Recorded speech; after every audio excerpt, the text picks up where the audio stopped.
Bismillahirrahmanirrahim. Assalamualaikum warahmatullahi wabarakatuh. Salam sejahtera buat kita semua. Baiklah, perkenalkan diri saya Nurse Abdul Ghani Baeda, Master Keperawatan, bidang keperawatan medikal bedah. Saya adalah salah satu dosen di Prodi Diploma 3 Keperawatan, Fakultas Saintek, Universitas 19 November Kolaka. Dalam kesempatan kali ini, saya akan memaparkan tentang mata kuliah yang saya ampuh di Prodi D3 Keperawatan, yaitu perawatan medikal bedah atau yang disingkat dengan KMB. KMB 1 tentunya. KMB merupakan mata kuliah wajib prodi yang terdiri dari 3 SKS, yaitu 2 SKS teori dan 1 SKS praktikum. Mata kuliah KMB 1 berada pada semester 3. Diharapkan mata kuliah ini mampu memberikan kemampuan kepada mahasiswa untuk mengaplikasikan teori dan ilmu keperawatan yang telah diperoleh pada semester sebelumnya. Salah satu kewajiban saya sebagai dosen, saya tentunya telah menerapkan Tridharma perguruan tinggi. Di antaranya adalah bidang pengajaran. Pada bidang ini, saya menetapkan sistem pembelajaran yang mengacu pada delivery, interaction, dan assessment. Nah, apa yang dimaksud dengan delivery? Delivery adalah merupakan suatu proses tentang bagaimana saya menyampaikan materi pembelajaran sehingga dapat diterima baik oleh mahasiswa. Materi yang saya sajikan ini mengacu pada capaian pembelajaran yang terdiri dari 4 CPL, kemudian menurunkan 4 CPMK, kemudian dari CPMK tersebut akan menurunkan 25 sub CPMK. Nah, dari 25 sub CPMK ini kemudian akan dibagi menjadi 14 kali pertemuan tatap muka pembelajaran, dan ini tidak termasuk untuk ujian tengah semester dan ujian akhir semester. Pada mata kuliah ini terdiri dari 3 aspek. Yang pertama, pengetahuan, yang kedua adalah keterampilan umum, yang ketiga adalah keterampilan khusus. Pengetahuan terdiri dari suatu bagian, yakni menguasai konsep asuhan keperawatan klien dalam rentang sehat dan sakit pada berbagai tingkat usia. Untuk keterampilan umum, diharapkan mampu menunjukkan kinerja dengan mutu dan kuantitas yang terukur. Nah, pada keterampilan khusus terdiri dari 2. Yang pertama adalah mampu memberikan asuhan keperawatan pada individu, keluarga, dan kelompok, baik itu sehat maupun yang sakit, dan memperhatikan aspek biopsikososial, kultural, dan spiritual yang menjamin kesehatan klien sesuai standar asuhan keperawatan. Dan yang kedua adalah mampu mengelola asuhan keperawatan sesuai dengan kewenangan klinis. Selanjutnya, CPMK lulusan yang dibebankan kepada mahasiswa yaitu yang 1, mahasiswa mampu menguasai konsep keperawatan medikal bedah. Yang kedua, mahasiswa mampu menguraikan berbagai masalah pada pasien, pada penyakit tropis, infeksi, gangguan pernafasan, kardiovaskular, perkemihan, metabolik endokrin, serta sistem pencernaan. Yang ketiga, mahasiswa dapat mengintegrasikan hasil penelitian pada berbagai masalah pada pasien, pada penyakit tropis, infeksi, gangguan pernafasan, kardiovaskular, perkemihan, endokrin, dan sistem pencernaan. Yang keempat adalah, mahasiswa dapat menyusun dan mendemonstrasikan intervensi keperawatan dengan kebutuhan oksigen, nutrisi, dan eliminasi akibat patologis pada berbagai sistem, yaitu sistem pernafasan, kardiovaskular, pencernaan, metabolik endokrin, dan persarafan. Selanjutnya, untuk bahan kajian pembelajarannya ialah yang pertama, 1. Konsep dan perspektif keperawatan medikal bedah. Yang kedua, peran perawat medikal bedah dalam capaian untuk tujuan pembuatan asuhan keperawatan. Yang ketiga adalah tentang penyakit trofis, yaitu DHF dan tipoid. Yang keempat adalah penyakit infeksi endemis seperti SARS, flu burung, dan COVID-19. Yang kelima, kajian pasien dengan gangguan kebutuhan oksigen akibat patologi sistem pernafasan dan kardiovaskular. Yang keenam adalah kajian pasien dengan gangguan kebutuhan nutrisi akibat patologi pada sistem pencernaan dan metabolik endokrin. Kajian pasien dengan gangguan kebutuhan eliminasi serta sistem pencernaan dan persarafan. Pada proses penilaian untuk mengukur kemampuan mahasiswa secara objektif dalam menerima materi pembelajaran, maka indikator penilaian yang saya gunakan yaitu terdiri dari beberapa bagian. Yang pertama, untuk kehadiran mahasiswa terdiri dari 10%, kemudian tugas bobot 20%, kemudian yang berikutnya untuk ujian tengah semester yaitu terdiri dari 30%, ujian akhir semester yaitu 40%, yang terdiri dari 10 teori dan 30 praktikum. Nah, pada hasil asesmen yang saya lakukan, dengan harapan mahasiswa dapat mengetahui proses penilaian yang saya lakukan secara transparan dan objektif tentunya. Sebagai penutup, itulah tadi aspek yang diterapkan dalam proses pembelajaran dalam mata kuliah yang saya lakukan, yaitu mengacu pada aspek delivery, interaction, dan assessment. Selanjutnya, saya akan menampilkan bagaimana proses pembelajaran yang saya lakukan di kelas. Selamat menyaksikan. Assalamualaikum warahmatullahi wabarakatuh. Bismillahirrahmanirrahim. Assalamualaikum warahmatullahi wabarakatuh. Waalaikumsalam warahmatullahi wabarakatuh. Selamat siang semuanya. Siang. Oke, hari ini merupakan pertemuan kedua kita. Setelah minggu lalu kita sudah pertemuan pertama, dan sesuai topik hari ini di RPS yang sudah saya bagikan minggu lalu, kita akan membahas terkait penyakit tropis seperti yang ada di depan kalian, gitu ya. Namun sebelum saya masuk di materi kita hari ini, kemarin kan kita sudah membahas terkait perspektif peran perawat medikal bedah, gitu ya. Siapa yang masih ingat dengan materi kita kemarin? Ya, silakan, Anggun. Peran medikal bedah yaitu yang pertama sebagai peran pelaksana, yang kedua sebagai peran sebagai pendidik, yang ketiga peran sebagai pengnoda, yang keempat peran sebagai peneliti. Oke, yang lain ada enggak? Bagaimana kalau peran perawat medikal bedah dari segi penyusunan asuhan keperawatan? Ada? Tidak ada lagi ya? Oke, kalau sudah tidak ada, tadi sudah benar, Anggun sudah menyampaikan beberapa peran perawat itu sendiri sudah cukup baik. Oke, mari kita lanjut ke materi inti kita hari ini, yaitu tentang penyakit tropis. Penyakit tropis di sini saya akan membahas dua topik. Yang pertama adalah demam tipoid dan demam berdarah, gitu ya. Baik, terkait dua penyakit tadi, mungkin kalian sudah pernah mendengar dua kasus tadi ya. Apa itu demam berdarah dan apa itu demam tipoid. Sekarang pertama adalah saya mau bahas dulu terkait demam berdarah atau DHF. Kira-kira siapa yang tahu? Silakan. Ayo. Penyakit yang disebabkan oleh nyamuk. Baik, ya sudah benar sekali ya. Sudah dijelaskan tadi sama Anggun juga apa itu demam berdarah, penyakit yang disebabkan oleh nyamuk. Itu umumnya kita suka dengar ya. Mari kita fokus ke sini di depan, bahwa demam berdarah atau yang dikenal dengan DHF secara klinisnya yaitu disebabkan oleh penyakit yang diakibatkan oleh nyamuk Aedes aegypti. Jadi nyamuk ini menggigit kita. Di dalam nyamuk itu kan ada virusnya ya, virus dengue namanya. Ketika dia menginfeksi kita dengan gigitan pertamanya, dia menularkan virus dengue ya. Jadi yang menggigit kita ternyata itu nyamuk jenis yang betina, bukan yang jantan. Jadi nyamuk betina itu yang menginfeksi kita pertama, gitu ya. Lalu kemudian lama-kelamaan ini akan memberikan gejala seperti demam, sudah pasti. Itu gejala awalnya demam. Lalu gejala utama yang lain yaitu selain demam, dia nyeri. Bahkan kita mengalami sendi ototnya kita mengalami nyeri juga, ya. Oke. Kita masuk ke patofisiologi. Mari kita bahas terkait patofisiologi DHF. Ketika virus dengue tadi masuk menginvasi kita, maka si virus ini kemudian akan menimbulkan reaksi antibodi dalam tubuh kita, lalu kemudian akan terbentuk kompleks virus antibodi. Lalu kemudian dalam sirkulasi kita ini akan mengaktifasi namanya sistem komplement. Apa yang terjadi? Kalau sudah terjadi aktifkan sistem komplement? Maka dia akan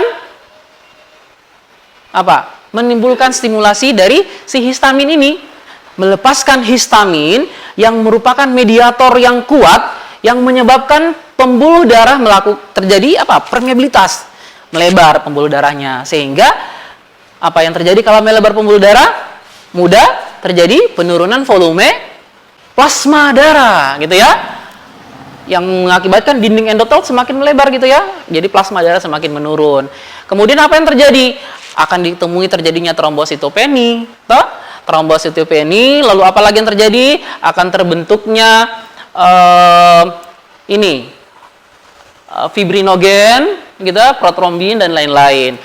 Lalu kemudian kita lihat berikutnya adalah yang menentukan berat atau ringannya DHF ini apa? Lagi-lagi ke permeabilitas pembuluh darah yang semakin melebar. Ini kalau dia melebar, pembuluh darah artinya resiko terjadinya volume plasma ini semakin berkurang, menurun gitu ya. Yang sehingga pada pasien ditemukan kasusnya seperti hipotensi, trombositopeni, bahkan dia terjadi renjatan yang sangat ditakutkan oleh pasien dengan DHF. Kemudian akan ditemukan juga nilai hematokrit yang semakin meningkat akibat bersamaannya turunnya tadi plasma darah. Yang paling ditakutkan adalah ini. Ketika sudah terjadi semua, shock. Pasien ini bisa shock. Kalau sudah shock, biasanya langsung terjadi apa? Dia terjadi anoksia jaringan. Bahkan akhirnya akan terjadi kematian yang paling ditakutkan pada DHF, gitu ya? Oke. Selanjutnya kita masuk ke klasifikasi DHF. Klasifikasinya itu ada 4, ada derajat 1, 2, 3, dan 4. Derajat 1 itu apa? Biasa kalau diperiksa di puskesmas atau di rumah sakit, langsung dicari tuh klasifikasinya. Ini derajat 1 apa? Mari kita lihat derajat 1, pasiennya pasti sudah demam, disertai gejala klinis lainnya. Bahkan tidak jarang ditemukan dengan perdarahan spontan. Kalau di derajat 2 seperti apa?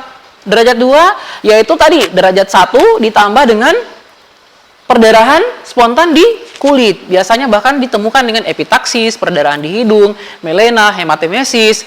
Bahkan tidak jarang juga pasien itu datang sudah perdarahan pada gusi. Gusinya berdarah. Kalau derajat 3 apa? Derajat 3 sana sirkulasinya bermasalah. Sudah datang dengan nadi cepat, namun lemah gitu ya. Karena sudah terjadi hipotensi. Pasiennya ini kulitnya sudah dingin gitu ya. Gelisah gitu ya. Nah, derajat 4 ini yang paling kita takutkan karena sudah terjadi renjatan. Apa itu renjatannya? Dia bisa menyebabkan hemodinamika yang tidak stabil. Nadinya tidak teratur, tekanan darahnya tidak teratur, akral dingin, berkeringat, gitu. Bahkan pasiennya kalau dia itu sama anak bisa terjadi sianosis atau tampak biru. Ya? Itu yang paling ditakutkan, sudah derajat 4. Tidak jarang selamat pasien dengan derajat 4. Oke. Kita sekarang masuk ke pemeriksaan diagnostiknya. Apa saja yang dilakukan? Yaitu pertama darah lengkap, sudah pasti. Darah lengkapnya yang diperiksa tentang hemokonsentrasinya seperti apa, trombositopeninya, sampai kita lakukan analisis SGOT dan SGPT. Apa itu? Dia bisa meningkat atau tidak. Kemudian ada pemeriksaan serologi, kita melakukan uji HI. Kalau perlu dilakukan lagi pemeriksaan rongseng. Baik. Sekarang kita beralih ke komplikasi. Komplikasi apa saja yang bisa terjadi pada pasien-pasien dengan kasus DHF atau demam berdarah. Di sana ada perdarahan yang luas, kemudian ada shock. Nah, shock ini yang paling ditakutkan. Tadi saya bilang ketika sudah terjadi renjatan pada pasiennya sudah shock. Shock apa? Shock hipovolemik. Apa itu shock hipovolemik? Adalah shock karena kekurangan cairan. Volume plasmanya sudah banyak yang berkurang sehingga cairan, makanya jangan heran kenapa ketika pasien-pasien dengan DHF itu datang di rumah sakit yang dikoreksi pertama adalah cairan yang penting ya. Makanya cepat diberikan. Kalau dia sudah shock, kita sudah berikan dia 2 lain biasanya. Impuls cepat karena dia butuh cairan supaya tidak terjadinya shock. Karena tadi derajat 4 yang pasiennya sudah mengalami renjatan. Kemudian tidak jarang ditemukan pada pasien dengan DHF komplikasinya yaitu ketika tadi diberikan pemeriksaan foto, pasien itu didapatkan efusi pleura gitu ya. Pasien komplikasinya didapatkan efusi pleura. Lalu kemudian komplikasi berikutnya terjadinya penurunan kesadaran. Itu kalau sudah berat ya. Biasanya ditemukan pasien-pasien sudah terjadi penurunan kesadaran ya. Oke. Kita masuk di penata laksanaan pasien-pasien dengan yang mengalami DHF itu. Yang pertama pelaksanaan terapeutik ya. Pelaksanaan terapeutik ya umumnya karena tadi kita mau koreksi kehilangan cairannya. Yang pertama tentunya banyak minum. Sekitar 1 sampai 2 liter per 24 jam dengan air, teh, gula atau susu dan diberi makanan lunak untuk pemberian penelitian yang pertama. Kemudian diberikan antipiretik. Antipiretik yaitu karena pasiennya ini kan demam ya. Jadi diberikan itu kalau pasiennya masih demam, dan itu wajib diberikan karena pasien juga tidak tahan dengan demamnya. Kemudian diberikan antikonvulsan. Apa itu antikonvulsan? Supaya pasien tidak kejang. Karena biasa kalau sudah panas itu pasien sudah kejang. Biasanya ini terjadi pada anak yang biasanya sih kalau dia sudah derajatnya sangat tinggi, maka untuk menghindari itu diberikan antikonvulsan karena disertai dengan kejang, itu yang ditakutkan. Maka diberikan antikonvulsan. Yang berikutnya yaitu memberikan cairan melalui infus, pastinya ya. Dilakukan jika pasien mengalami kesulitan minum, nilai hematokritnya cenderung meningkat gitu ya. Bahkan tadi kita takutkan kalau dia nanti shock gitu ya. Selain untuk terapi. Yang berikutnya yaitu tirabaring. Ya, tirabaring kan namanya juga dia mengalami gangguan kesehatan dan sementara mengalami gangguan mulai dari hemodinamik gitu ya, cairan yang bermasalah. Jadi pasti butuhkan tirabaring. Penatalasan berikutnya yaitu yang kedua pada pasien dengan tanda rejatan, apa yang dilakukan? Tadi pemasangan infus RL asering dan dipertahankan selama 12 sampai 48 jam setelah renjatan itu diatasi. Setelah itu kita melakukan observasi keadaan umum pasien, dilakukan tanda-tanda vitalnya. Tiap berapa jam dilakukan? Tiap 3 jam. Jika kondisi pasien memburuk, maka kita lakukan apa? Observasi yang ketat, gitu. Observasi yang ketat tiap jamnya. Oke. Sebelum kita lanjut ke pengkajian, ada mungkin yang bertanya terkait kasus DHF tadi? Silahkan. Selain Anggun, mungkin siapa? Terkait DHF. Ya, boleh. Katrun ada, silakan. Tadi kita jelaskan kalau ini penyakit disebabkan oleh nyamuk betina. Ah. Kenapa hanya nyamuk betina yang sebarkan ini virusnya? Oke, ada lagi? Ada? Oke, saya jawab dulu kalau begitu sebelum saya lupa gitu. Baik. Ya, pertanyaan yang unik gitu ya. Lucu juga tapi memang perlu dijawab ya. Karena kita tahunya adanya nyamuk betina dan jantan ya. Oke, yang saya tahu bahwa kenapa nyamuk betina? Karena nyamuk betina ini memerlukan nutrisi untuk berkembang biak. Jadi dia butuh darah gitu ya sebagai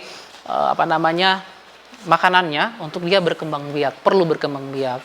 Kalau jantan itu yang pernah saya baca literaturnya dia minum air saja sudah cukup. Bukan cuman Aedes aegypti itu si nyamuk ini, nyamuk-nyamuk yang lain pun begitu. Nyamuk betinanya biasa yang sering menyerang, yang membutuhkan darah, gitu ya. Oke, ada lagi yang mau bertanya terkait DHF? Ayo, yang sebelah sini, silakan. Yang terkait DHF, demam berdarah. Ayo silakan, tanya-tanya. Sebelum kita lanjut ke materi berikutnya. Selain ada, tidak ada? Oke. Kalau tidak ada, kita masuk ke pengkajian. Ya, pengkajiannya yang bisa dilakukan, yang pertama seperti biasa, kalau pasien datang, kita melakukan identifikasi. Identifikasinya apa? Kemudian jenis kelaminnya, kemudian tempat tinggal, keluhan, bahkan sampai riwayat si pasien. Itu sudah lumrah, supaya yang sudah kita mungkin dapatkan di semester yang sebelumnya, itu mungkin sudah ada penjelasan bagaimana pembuatan dan pengkajian diagnosis keperawatan. Jadi ini tahapan-tahapan itu sama. Jadi perlu dilakukan pengkajian mulai dari identifikasi sampai masalah-masalah dan riwayat-riwayat pasien.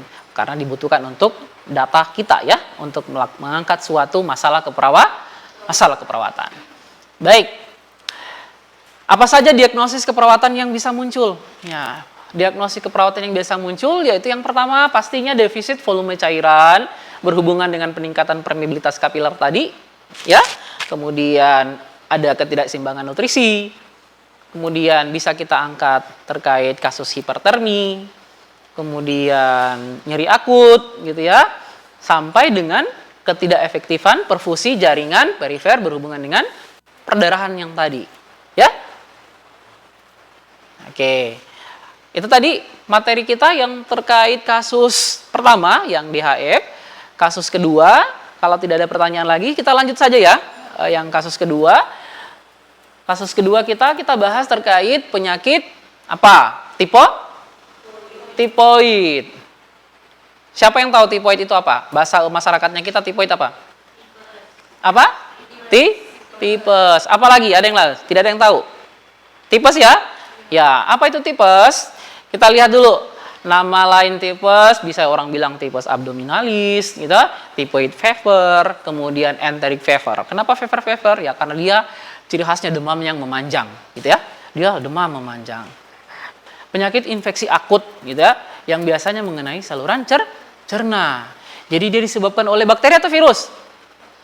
Bakteri, ya, bakteri Salmonella typhi. Apa gejalanya? Demam, sama juga dengan tadi penyakit sebelumnya, tapi ciri khas demamnya seperti apa? Kalau tadi demam saja, gitu ya, demam berdarah. Kalau demam berdarah itu demamnya tidak berurutan terus-menerus. Biasa demam, nanti fluktuatif, naik lagi, turun lagi, ya. Tapi kalau tipoid beda. Dia demamnya itu 1 minggu berurutan naik terus dan konsisten biasanya demamnya, tidak turun-turun selama 1 minggu bahkan lebih. Kemudian kalau dia sudah demam, dia bisa disertai dengan gangguan saluran pencernaan, bahkan dengan atau tanpa gangguan kesadaran. Baik, etiologinya sudah jelas. Yang kita tahu tadi Salmonella typhosa atau Salmonella typhi. Ternyata ada beberapa jenisnya. Si bakteri ini ada Salmonella typhi, Salmonella paratyphi A, B, dan C. Bahkan ada juga yang Salmonella Scapularii dan Salmonella Hispeldi, ya. Jadi itu penyebab dari si tipoid tadi. Ini penyebabnya. Mari kita lihat patofisiologinya. Patofisiologinya seperti apa? Ternyata ketika Salmonella typhi masuk ke dalam gastrointestinal, saluran kita gastrointestinal, ditelan oleh siapa? Si sel-sel fagosit. Ketika dia melewati mukosa, gitu ya. Lalu kemudian sebagian Salmonella typhi tadi yang dapat masuk melalui usus halus, apa yang terjadi? Dia menggandakan dirinya, bahkan melakukan invaginasi. Apa itu? Dia menginvaginasi ke jaring limfoid usus halus, karena dia memang di usus halus, teman-teman, ya. Di usus halus, kemudian si Salmonella typhi ini masuk melalui folikel limfa ke saluran limfatik, bahkan sampai sirkulasi secara sistemik, gitu ya. Sehingga terjadi apa? Perkembangan bakteri yang banyak. Jadi dia kayak mengkolonisasi, memperbanyak bakterinya. Makanya dikatakan dia terjadi bakterimia, memperbanyak bakterinya ketika dia sudah masuk dalam sirkulasi sistemik. Apa yang terjadi? Si bakterinya ini pertama-tama menyerang sistem retikuloendotelia, sistem, gitu ya. Lalu kemudian akan dikolonisasi melalui saluran limfa itu sendiri. Apa yang terjadi? Ujung-ujungnya dia akan ke seluruh organ. Ya? Dia akan ke seluruh organ. Apa saja? Organ mana saja, gitu ya. Pertama ya pastinya si organisme ini menyebar melalui darah, lalu organ yang dia serang biasanya itu langsung ke saraf pusat, ginjal, bahkan ke jaringan limfa yang tadi di awal-awal dia menyerang. Manifestasi klinis pada pasien ini kita dapatkan pasti demam tinggi. Karena tadi saya bilang demamnya tinggi dan dia konsisten demamnya. Ya demam tingginya 39 sampai 40 derajat Celcius. Lebih dari 7 hari bahkan terus meningkat. Ini tadi 7 hari konsisten terus-terus. Ya, terutama pada malam hari. Ya, selalu malam hari. Kenapa malam hari? Kenapa malam hari gitu ya. Kemudian gejala gastrointestinalnya, apa yang didapatkan? Pasiennya ada keluhannya. Kalau di rumah sakit palingan karena ini biasa dia demam, terus dia nyeri. Kadang kalau tidak pengalaman dapat pasien seperti ini, kita bilang kenapa? Nyeri perut atau apa? Ya karena tadi dia saluran pencernaan dia serang, jadi pasti pasiennya dia merasa nyeri perut, kembung, mual muntah karena sudah terjadi terjadi infeksi di dalam saluran pencernaannya. Bahkan tidak jarang kalau anak-anak itu sudah mual muntah, tapi karena ini kasus orang dewasa juga didapatkan dengan kasus ini. Kasus si tipoid ini tidak macam-macam karena bisa juga membunuh ya. Dia terdengar kayak ringan sama DHF tadi terdengar ringan, tapi kalau tidak dievaluasi dengan benar bisa meninggal. Itu ditakutkan pada anak, tapi kalau orang dewasa juga bisa meninggal, gitu ya. Kemudian lanjut ya, gejala gastrointestinal yang lain konstipasi. Jadi jangan bilang, oh orang kalau tipoid hanya biasa diare. Tidak bisa BAB juga itu gejalanya. Oh jangan bawa karena dia bera-bera ini muntah-muntah. Ternyata dia konstipasi. Gitu ya. Kalau orang dengan mengalami tipoid. Hepatomegali juga bisa didapatkan. Ada splenomegali. Bahkan ciri khasnya biasa orang-orang kita dulu kita dibilang coba periksa lidahnya kotor atau tidak. Atau misalnya lidahnya putih gitu, putih. Nah, kemudian apa? Manifestasi yang lainnya ada kelemahan, denyut jantung yang lemah atau bradikardi, kemudian sakit kepala, nyeri otot, bahkan terjadinya penurunan kesadaran. Pasiennya bisa mau delirium, apatis, bahkan sampai tadi koma, yang itu ditakutkan. Pada kasus tertentu muncul penyebaran flek merah muda atau yang dibilang rose spots. Biasa kalau di belakangnya ini banyak merah-merah bintik-bintik, itu dibilang rose spot. Kalau pasien sudah tipoid lama tapi jarang ditemukan. Tapi tidak jarang juga dari beberapa kasus ada jadi merah, itu kayak merah. Orang bilang mau terjadi apa namanya? Kayak penyakit campak atau serampa. Ternyata bukan. Ternyata sudah dia mengalami rose spots. Ya, orang bilang serampa mungkin, ternyata bukan. Ya? Oke. Komplikasi. Komplikasi apa? Ada komplikasi intestinal, komplikasi ekstraintestinal. Oke. Ada komplikasi paru, komplikasi hepar, bahkan sampai mengalami komplikasi neuropsikiatrik tadi, ya. Bagaimana? Sebelum saya lanjut, ada pertanyaan terkait kasus tipoid? Silakan. Sebelum saya lanjut pemeriksaan penunjangnya. Ayo, siapa? Siapa? Sebutkan namanya. Haryani. Haryani, silakan. Yang di slide sebelumnya ada yang kita bahas kenapa terjadi menggigil atau demam lebih tinggi pada malam hari. Oh, oke. Ya, kenapa pada malam hari? Karena perlu kita ketahui bahwa sel darah putih kita itu aktifnya pada malam hari. Jadi karena kita tahu bahwa sel darah putih kan itu dia fungsinya sebagai apa? Bala tentara kita ya, pertahanan tubuh kita. Jadi karena malam hari sel darah putih kita lebih aktif, makanya kenapa di malam hari itu lebih pasiennya sering mengalami demam karena sel darah putih itu aktif pada malam hari ya. Oke. Apa ya? Bisa? Ada lagi yang bertanya? Cukup ya? Oke. Kita masuk ke pemeriksaan penunjang. Apa saja pemeriksaan penunjangnya? Ada hitung sel darah tepi, kemudian uji serologi berupa apa? Ini yang saya bilang tadi, ada uji tes Widal. Kalau di rumah sakit bilang uji tes Widal. Ini bisa dilakukan pada pasien-pasien yang sudah dicurigai berat dia mengalami demam tipoid. Ya. Penanganannya, mari kita lihat penanganannya. Ya pastinya istirahat. Orang dengan tipoid disuruh istirahat bed rest total. Tidak baringnya absolut, minimal 7 hari kalau dia sudah bebas demam. Artinya kalau sudah bebas demam ini pasien disuruh istirahat, bed rest, 7 hari total. Jadi absolut ya, tidak boleh tidak. Karena ini kalau dia kembali, maka lebih parah. Makanya harus benar-benar bed rest. Itu ciri-ciri khasnya dia kalau disuruh istirahat. Kemudian diet, ya dietnya boleh bubur, sampai kita coba-coba dia makan keras kalau sudah bisa. Kemudian antibiotiknya yang biasa diberikan, dokter bisa meresepkan pada pasien-pasien dengan tipoid ini ada 3. Biasa ampicillin, kemudian amoxicillin, kemudian kloronfenikol. Tapi pemberian antibiotiknya ini ada biasa 3. Yang pertama obatnya biasa dikasih amoxicillin, kemudian kloronfenikol. Kalau tidak itu dikasih obat yang kedua. Obat kedua biasa menggunakan cephalosporin generasi ketiga. Itu biasa di rumah sakit atau puskesmas. Kemudian yang ketiga biasa kita pakai dari beberapa obat ini ada dini, meropenem dan fluoroquinolone. Ini obat-obat yang diberikan untuk yang ketiga. Oke? Diagnosa keperawatan yang bisa muncul ada hipertermi, defisit volume cairan, dan ketidakseimbangan, bahkan mengalami nyeri. Ya? Oke. Kalau sudah, tidak ada pertanyaan lagi? Tidak ada. Oke. Seperti biasa, sesuai kontrak kita ya, di akhir mata kuliah saya akan melakukan kuis. Ya. Jadi kuisnya ada di sini. Silakan jawab. Mungkin di sini ada 3 soal. Kalian bisa menjawab selama 5 menit untuk 3 soal. Ya. Jadi sebenarnya nanti kerjakan di sini. Saya tunggu 5 menit selesaikan. Oke. Oke, sudah ya? Sudah 3 menit. Kalau soalnya saya kumpul kembali jawabannya ya. Baik. Sebelum saya tutup, ingat ya, minggu depan kita akan membahas pertemuan berikutnya itu terkait penyakit endemis, infeksi penyakit endemis ya. Jadi tolong dipelajari. Demikian, sekian pertemuan hari ini. Saya akhiri. Assalamualaikum warahmatullahi wabarakatuh.